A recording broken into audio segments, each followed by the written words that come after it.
And you know what, folks? I haven't been around them. I haven't been around them 2-week wonders and them long ranges. You know what they'll say? Oh, the pastor, he just missed it. He don't know what I'm called to do. I know what I'm supposed to do. Do you? But God ain't going to show the man that you under what you called to do. He going to leave him in the dark. That just don't sound right, do it? That's why God gives us discernment. Some of y'all don't think I know some things I know. You don't think God tell me something? But he going to tell you. And hope I get it.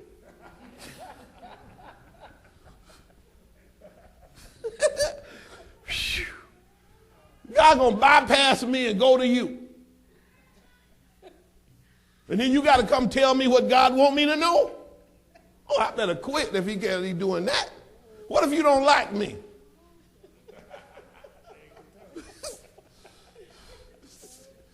Like I was telling you last week, if I was drowning, some of y'all wouldn't ask you to throw me no rope.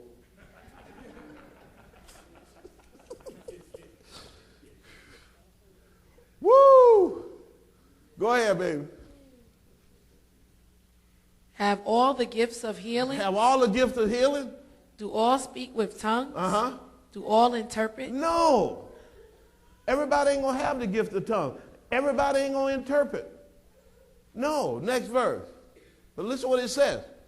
But covet earnestly. But covet earnestly the best gift. The best gift. Covet the best gift. You know what the best gift is? The gift that God gave you. That's the best gift.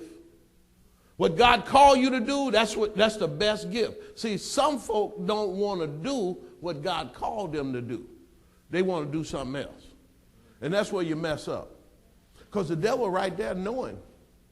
He know if you equipped or not. Remember going back when it said many are called, but few are chosen? A lot of folks don't get chosen because they don't work in their calling. A lot of evangelists out there trying to evangelize when they should be pastor. It's a lot of pastors trying to pastor when they should be evangelists. Everybody ain't gifted in pastor. Everybody can't pastor. Everybody ain't called into pastor. Pastoring is a special field. Just because you preaching don't make you pastor material. And that's what's wrong with the church now. Everybody want to be the chief and no Indians. Want to be under nobody. And I want my own. That's why everybody got Mickey Mouse churches, 4 here and 5 there. And now you're a bishop with 10 members.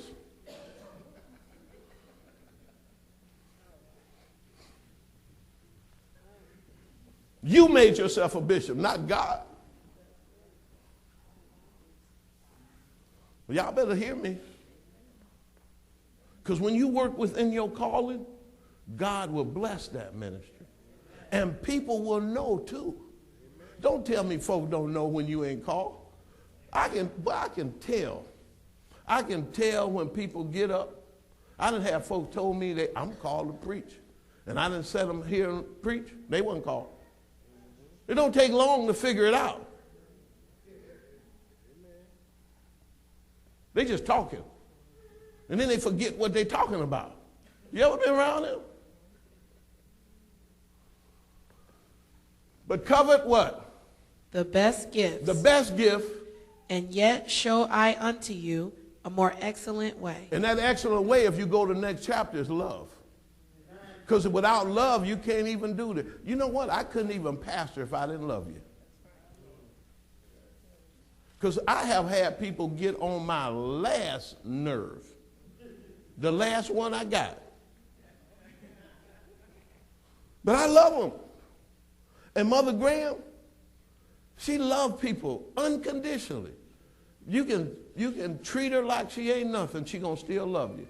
I have never heard her talk about anybody since I've been married to her.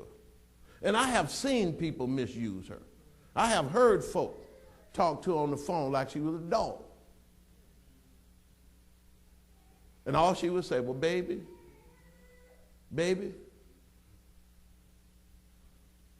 Somebody called her a couple of weeks ago, and she was shocked. A little 20-something-year-old told her to shut up. I'm talking.